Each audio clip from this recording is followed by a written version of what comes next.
Mēs šodien esam pie Latvijas olu ražotāja Baltikovo, kuri ir piekrituši iesaistīties mūsu CSDD kampaņā pret bīstamu apdzīšanu. Kā arī viņi ir piekrituši izvietot šīs uzlīmes uz savām kravas automašīnām. Tā kā es būšu tas, kurš pirmais uzlīmē viņiem pirmo uzlīmi.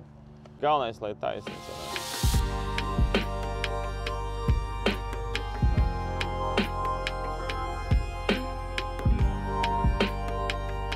Šodien arī ciemojoties pie olu ražotāja Baltikovo, ne tikai mēs līmējam uzlīmes, bet arī īstenībā mēģināsim padalīties pieredzē. Jo viens ir tas, ko mēs tikai runājam, bet mums ir arī džeki, kuri īstenībā zina, kā tas notiek uz ceļiem. Un varbūt tev ir kaut kāds stāsts noteikti par to. Jā, no sākuma sveiks, Mārtiņ, jā.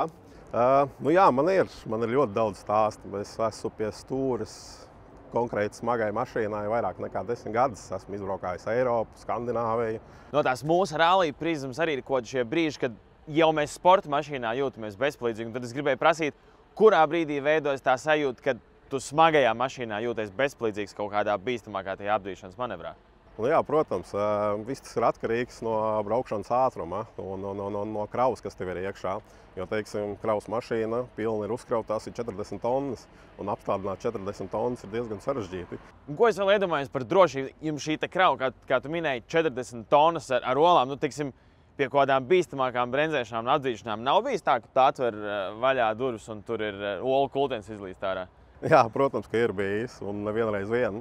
Un tas ir tieši dēļ tā, kad ir strauja bremzēšana, jo galu galā mēs jau pārvedam, tas ir mans pirmais uzdevums, no punkta A līdz punktam B nogādāt veselas neskartas olas, ko es transportēju.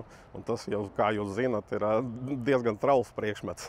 Esam paviesojušies pie Latvijas olu ražotāja Baltikovo, bet tagad gan aizbrauksim uz ielas apskatīties, kā tad šīs mūsu līmētās uzlīmes strādā dzīvē. Lai ir ikdienā tiešām sanāk daudz nobraukt šo kilometru pa šosejām, tad tās situācijas tiešām brīžiem ir bailīgas arī pat man, kā varbūt profesionālam braucējam. Un reko arī ir mūsu uzlīme redzama darbībā.